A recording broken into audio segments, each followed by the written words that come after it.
तो हमारा टॉपिक है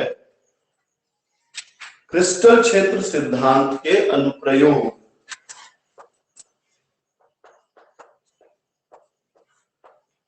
क्रिस्टल क्षेत्र सिद्धांत के अनुप्रयोग, क्या उपयोगिता है इसकी?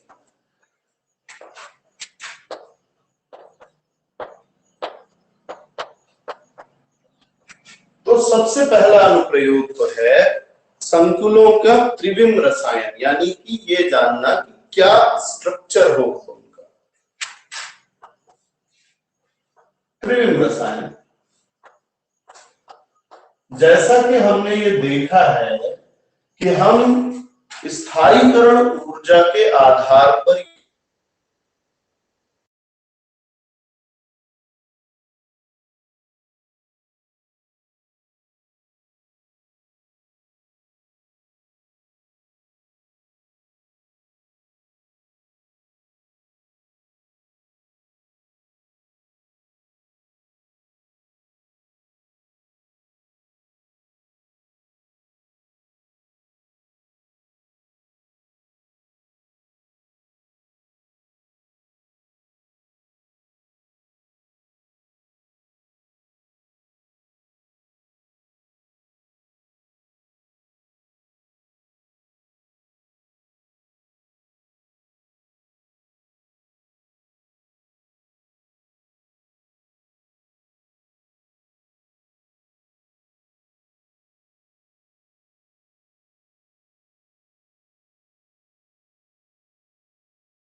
मेरी आवाज आ रही? वीडियो तो चालू है, कैसे ऑफ हो गया? सर आप नहीं दिखाई दे रहे हो। अब दिख रहा हूँ। Yes sir. है ना? वो एक्चुअल में कॉल आ गया था, उसके कारण दिक्कत हुई। तो पहला तो त्रिविम रसायन ऑलरेडी हम डिटेल में पढ़ चुके हैं कि अगर हमको स्थायीकरण ऊर्जा पता हो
आवाज जा रही होगी, वीडियो नहीं आ रहा होगा। अब चालू हो गया।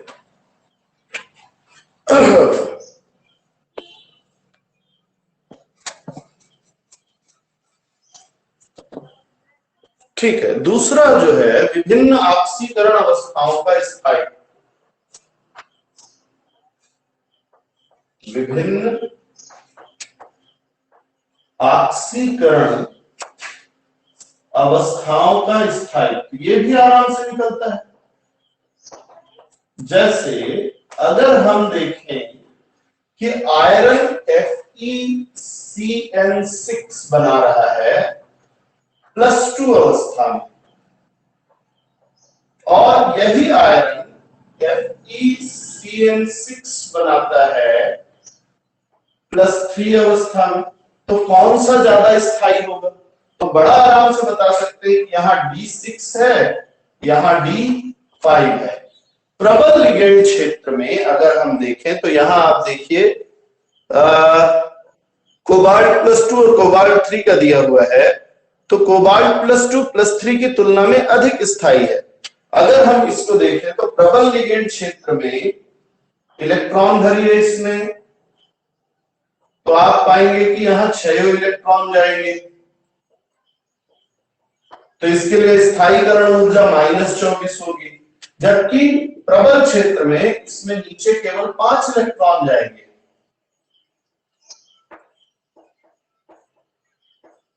तो इसकी स्थायीकरण ऊर्जा -20 होगी। स्थायीकरण ऊर्जा इसकी ज्यादा है, इसलिए +2 वाला क्या है, ज्यादा स्थायी होगा संकुल में।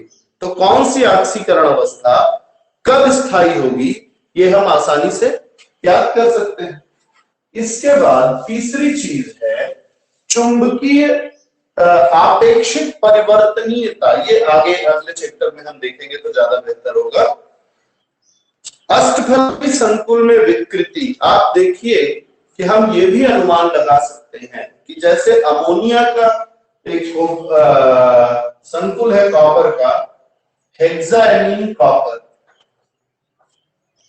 +2 अवस्था में, तो कॉपर का ये एकमात्र अष्टफलकी संकुल है जिसके सभी लिगेंड एक जैसे हैं, लेकिन फिर भी इसमें विकृति है।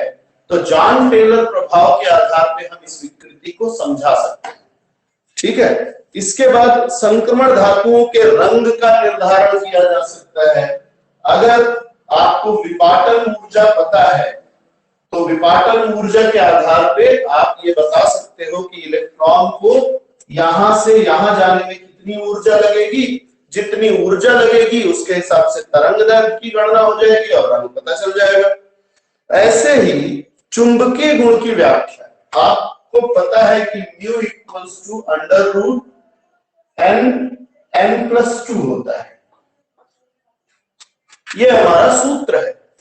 अब अयुग्मित इलेक्ट्रॉन कितने हैं, तो संयोजकता बंध में क्या होता था, बड़ा कंफ्यूजन होता था, युग्मित है कि नहीं है इलेक्ट्रॉन।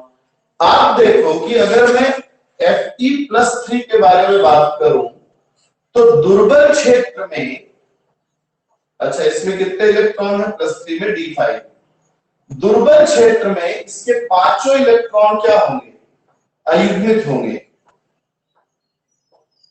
तो ये अनुचुंबकीय होगा, प्रबल अनुचुंबकीय, क्योंकि तब आपका यहाँ 5 रखने में क्या आएगा, 5 2 7 7 5 35, यानी 5.8 या 5.9 के आसपास रिजल्ट आएगा आपका। जबकि अगर प्रबल क्षेत्र में हो तो इलेक्ट्रॉन युग्मित हो जाएंगे और अब अयुग्मित इलेक्ट्रॉन सिर्फ एक है तो रिजल्ट 1.7 के आसपास आएगा। मुद्दा ये है कि 1.4, ठीक। मेन बात यह है कि हम ये अच्छी तरह जानते हैं कि कब संकुल में डी कक्षक में इलेक्ट्रॉन युग्मित होगा और कब नहीं होगा। तो जब युग्मित होगा तो चुंबकीय आघूर्ण का मान कम प्राप्त होगा, जब अयुग्मित होगा तो ज्यादा होगा। तो चुंबकीय आघूर्ण के आधार पर भी पता चल जाता है। ये सारी चीजें हैं। अब इसके बाद आती है क्रिस्टल क्षेत्र सिद्धांत। तो पढ़ लिया, अब इसकी सीमाएं क्या है। तो पहली सीमा यह है कि क्रिस्टल क्षेत्र सिद्धांत में केवल डी ऑर्बिटल के बारे में डिस्कस किया गया है। px, py, pz या s ऑर्बिटल का क्या योगदान है इसके बारे में बिल्कुल बात नहीं की गई है। इस सिद्धांत द्वारा लिगेंड की जो क्षेत्र शक्ति है, स्पेक्ट्रोकेमिकल सीरीज, उसको सही तरीके से नहीं बताया गया। कहा गया ये प्रायोगिक श्रेणी है, तो लिगेंड की क्षेत्र शक्ति की सही व्याख्या कर पाना इससे संभव नहीं है कि भाई OH- जो है वो ऋणावेशित है, लेकिन फिर भी जैसा एक ने कल क्वेश्चन किया था ना मेरे से कि सर क्लोरीन दुर्बल है, कैसे पता चले, है कि नहीं भाई। हम तो जानते हैं कि क्लोराइड आयन जो है वो बहुत क्रियाशील है, और बहुत क्रियाशील है तो हमारे हिसाब से प्रबल होना चाहिए।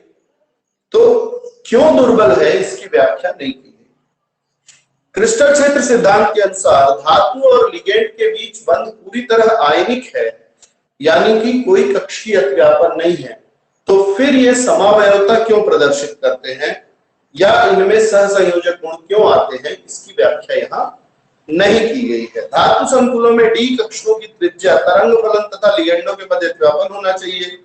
लिगेंड अपने इलेक्ट्रॉनों को कक्षक में रखते हैं, वे बिंदु आवेश क्यों माने गए? तो लिगेंड के इलेक्ट्रॉन जो पार्टिसिपेट कर रहे हैं उनको पूरे लिगेंड को ही हमने एक बिंदु मान लिया है केवल, ठीक है।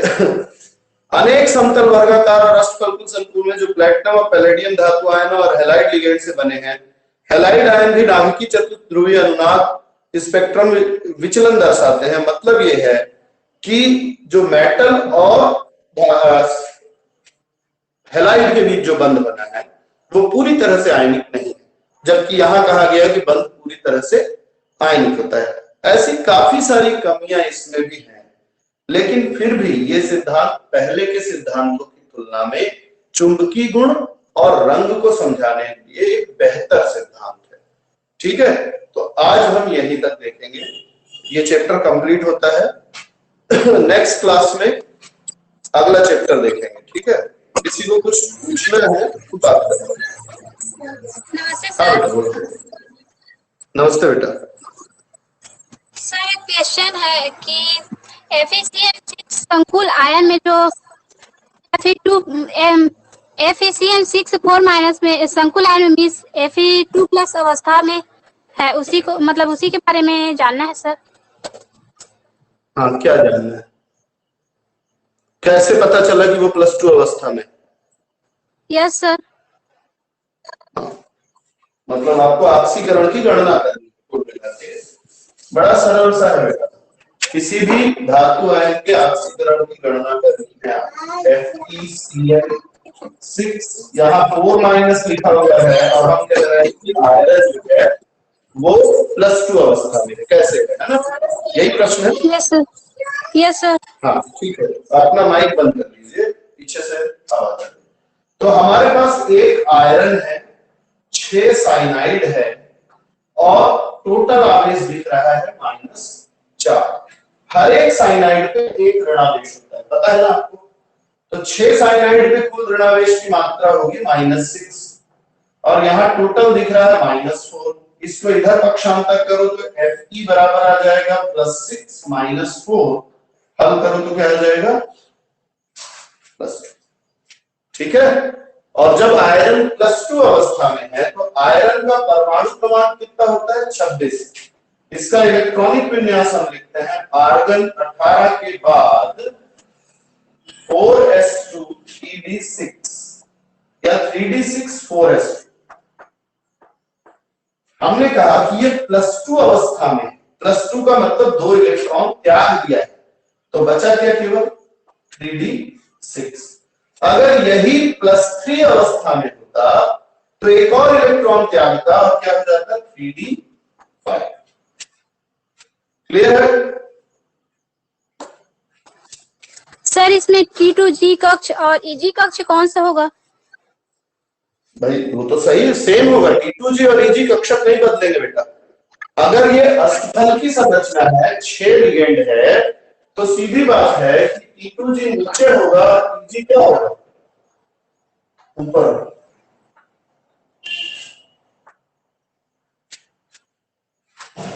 ठीक है। और चतुष्फल की संरचना होने की स्थिति में ही EG नीचे और T2G ऊपर होता है। आप एक बार फिर से विपाटन वाले को अच्छी तरह पढ़िए और उसके वीडियो को देखिए, ठीक है, तो क्लियर हो जाएगा। Hello sir. हाँ हाँ बेटा क्वेश्चन बोलो। था, मेटल आयन जी कारक क्या है? क्या चीज? मेटल आयन जी कारक क्या है, ये पूछना था। हाँ, ये यहाँ पे दिया नहीं है बेटा, लेकिन मेटल आयन भी क्या करता है, आगे जब स्पेक्ट्रोस्कोपी पढ़ोगे ना आप, यस सर। तो स्पेक्ट्रोस्कोपी में थोड़ा सा दिया हुआ है, कोई बहुत वो डिटेल में आपके इसमें लेवल में नहीं दिया हुआ है। मेटल आयन का जी कारक एक इकाई होती है जो इसके विपाटन को प्रभावित करता है, ठीक है। बस इतना ही अभी तक इसके बारे में आपके लेवल पे दिया हुआ है। फिर भी डिटेल चाहिए तो मैं चेक कर लूंगा, ठीक है। और किसी को कुछ पूछना है? नहीं? ठीक है, तो अच्छी तरह पढ़ते रहिए, पढ़ाई पे ज्यादा फोकस कीजिए अभी, है ना? मौसम खराब है।